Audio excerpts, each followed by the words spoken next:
నరవతారిగా వచ్చి పాపం చేయకుండా బ్రతికి మీ అందరి కోసం నా పరిశుద్ధ రక్తం చిందించి అందరి పాపాలు కడిగేస్తా. వస్తారా?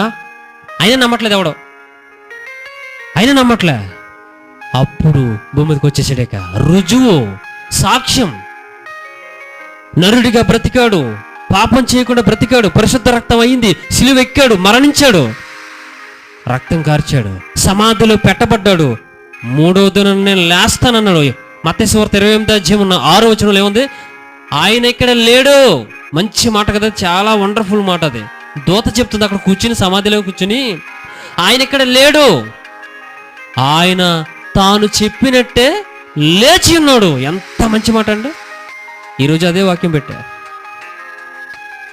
ఆయన ఇక్కడ లేడు, ఆయన తాను చెప్పినట్టే లేచాడా, చెప్పకుండా లేచాడా?